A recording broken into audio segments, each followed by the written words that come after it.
Good afternoon, guys. Welcome back to my channel. If you're new here, my name is Sienna Barley. I'm a food and style blogger based here in Kenya. So before we get into today's video, I just want to take this opportunity to say thank you to everybody who watched my previous video where I was announcing my grand debut back into this YouTube space. Thank you guys. So today we're making homemade butter and I'm so excited.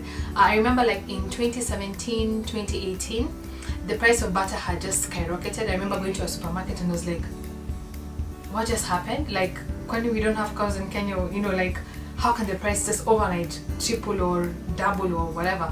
And I remember somebody telling me that there was a shortage of milk, I think, that time, and hence why it had affected the price of butter. And I remember promising myself, I was like, if we ever move out of the city into like the countryside, I'll be making my own butter, my own chutney, and here we are.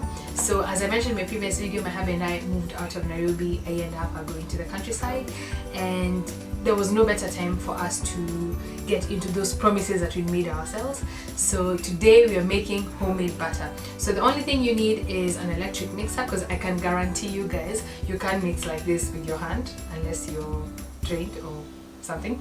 And you need cream, and I know cream, if maybe you live in the city, is a bit hard to access, but if you ever get a chance to have these two items at any given time together, give it a go. So with that, let's get into the video. So as I'd mentioned before, you need your electric mixer. I'm using my beloved KitchenAid. I love this thing so much. And then of course you need your cream. I have my cream there. And then I'm just going to use this spatula to get the cream from the container into the mixer. So let's get going. So you just empty the cream into your bowl.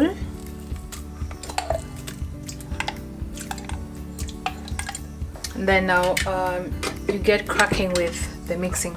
So the trick to making butter is you need to whip the cream very fast, and then the butter will go through different processes. So it'll turn into whipped cream, and then it'll become curdled cream, and then now proceed to becoming butter. And when it becomes butter, how you know is you will see what you call buttermilk at the bottom of your mixing bowl, and then there'll be the solid matter, which now happens to be your butter at the side. So guys, at this point I decided to do a voiceover just because the machine was very noisy. I started at a low speed and I'm gradually going to increase the speed as we go along.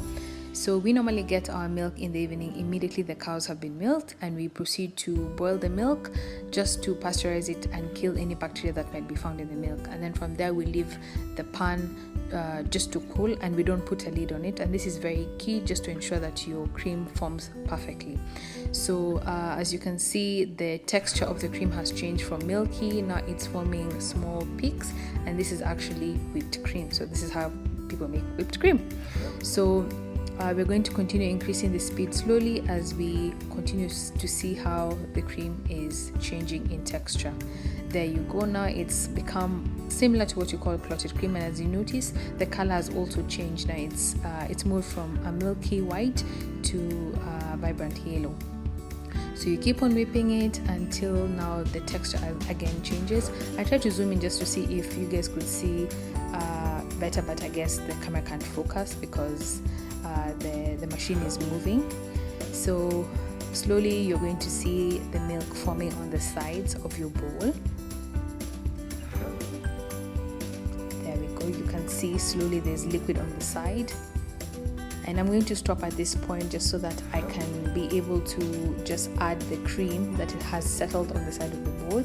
And this is just, you know, something that I do just to ensure that I get as much butter as possible. And then you can continue whipping it, and then you can see there's now plenty of milk on the side of the bowl.